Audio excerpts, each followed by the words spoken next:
अब बात कर लेते हैं राजस्थान की।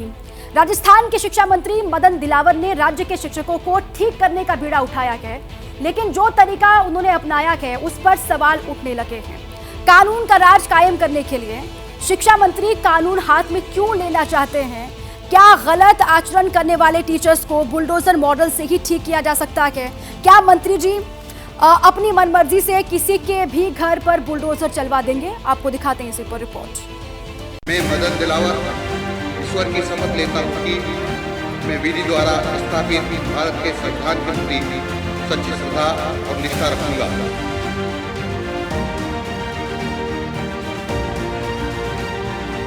राजस्थान हाईकोर्ट से 385 किलोमीटर दूर कोटा के सरकारी स्कूल में शिक्षा मंत्री मदन दिलावर ने गलत आचरण वाले शिक्षकों को आड़े हाथों लिया तो भूल गए देश कानून से चलता है, धमकी या तानाशाही वाले हंटर से नहीं।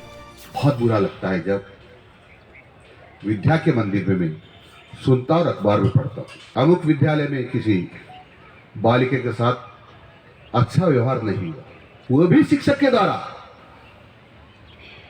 बहुत वेदना होती कि हमारी उस प्रतिज्ञा का क्या हुआ। मैं मदन दिलावर ईश्वर की शपथ लेता हूं कि मैं विधि द्वारा स्थापित भारत के संविधान के प्रति सच्ची श्रद्धा और निष्ठा रखूंगा। 30 दिसंबर 2023 राजस्थान में सत्ता परिवर्तन के बाद कोटा की रामगंज मंडी से विधायक मदन दिलावर ने मंत्री पद की शपथ ली, कसम खाई, संविधान के हिसाब से काम और विधि के अनुसार न्याय करूंगा। लेकिन शपथ लिए अभी महज 31 दिन ही बीते हैं, शिक्षा मंत्री का कार्यभार संभालने वाले मदन दिलावर खुद ही जज बन गए और फैसला भी सुनाने लगे। मैं ऐसे किसी व्यक्ति को नहीं छोड़ूंगा जो इस प्रकार का व्यवहार करता पाया जाएगा तो मैं निलंबित करने के बाद उसको बर्खास्त तक करूंगा और उसकी जितनी भी संपत्तियां हैं उस पर बुलडोजर चलाऊंगा। मदन जी को वेदना है, पीड़ा है, वो ये भी जानते हैं दोषी शिक्षकों के घरों पर बुलडोजर चलाने से नियमों की अवहेलना होगी। फिर भी कानून की किताब को बक्से में रखकर पुलिस प्रशासन कोर्ट से ऊपर उठते हुए सिस्टम को सुधारने के लिए निकल पड़ा है। चाहे कोई नियमों की अवहेलना करने मुझे फांसी की सजा हो जाए, पर ये बर्दाश्त योग्य नहीं है। मेरे इस प्रदेश में जिस घर में नारी की पूजा होती है वहां देवता भी विचरण करते हैं। शिक्षा मंत्री मदन दिलावर को दिक्कत उन शिक्षकों से है जो महिला टीचर या स्टूडेंट्स के साथ गलत व्यवहार करते हैं। परेशानी जायज है, छेड़खानी करने वाले टीचर्स पर एक्शन भी होना चाहिए। शिक्षा मंत्री जो बार बार बुलडोजर के शब्द प्रयोग कर रहे हैं तो ये उनका आचरण तो ठीक नहीं लगता। और निर्णय लेने के बाद ही बुलडोजर चलाया जा सकता है। ये वो कौन सी प्रॉपर्टी किस प्रकार की है, वैधानिक है, अवैध है या किस प्रकार की है, उसके अनुसार ही हमें कार्य करना चाहिए। बड़ा सवाल ये है कि क्या मंत्री जी खुद कानून हाथ में लेंगे? मंत्री जी को मालूम नहीं देश भय और भावनाओं से नहीं चलता। 26 जनवरी पर एक टीचर दारू पीकर डांस कर रहा था वहां परबत्सर में। मैंने देर रात को उसको निलंबित कर दिया कि उसको निलंबित कर। ये नहीं चलेगा, किसी कीमत पर नहीं चलेगा। और जो अधिकारी इसमें बीच बचाव में आएगा, कुछ सिफारिश करने की कोशिश करेगा या उसको हल्का लेने की कोशिश करेगा, वो भी उसमें शामिल माना जाएगा, उसके खिलाफ एक्शन होगा।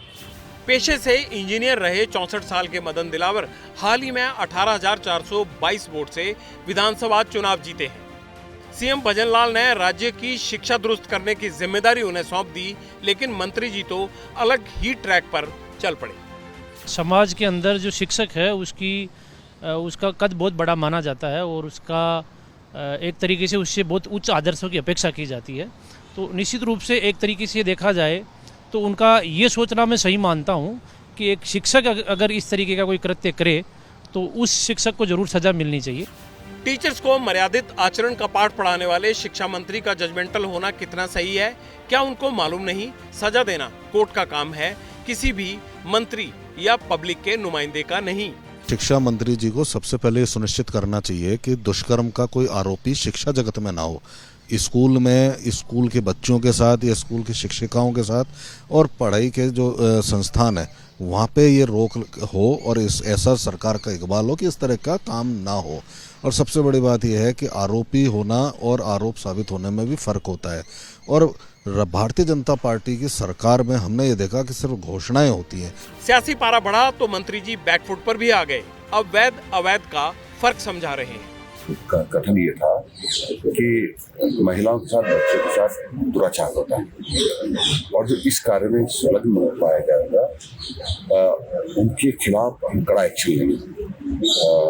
निलंबित के बाद हम बर्खास्त तक की कार्रवाई करेंगे और इसके साथ साथ जिनकी संपत्तियां हैं, यानी जो अभी तरीके से अतिक्रम में या जिन्होंने हमारे सरकार के नियमों का उल्लंघन कर रखा है, ऐसी सब संपत्ति को नेस्तनाबूद करेंगे। मंत्री जी का इंटरेस्ट गौ सेवा में भी है। कानून ने उनको अधिकार दिया है, वो जिसकी चाहे पूजा करे, उनकी श्रद्धा है। इसलिए मंत्री जी, आपको पता होना चाहिए, मंत्री पद आज है, शायद कल ना रहे, लेकिन कानून और संविधान सर्वोपरि है। जैसे ही घड़ी का काटा दोपहर 2:30 पे आए, बबीता जी का दिल सास बहू साजिश के लिए मचल जाए। और ये है इनकी बहू, पूरे दिन ऑफिस की टेंशन हो जाए गॉन जब ये करें अपना फेवरेट शो फ्री टाइम पे ऑन। इनकी तरह आप भी देखें अपना फेवरेट शो अपने टाइम पर और डाउनलोड कीजिए एबीपी लाइव ऐप अपने स्मार्ट टीवी पर।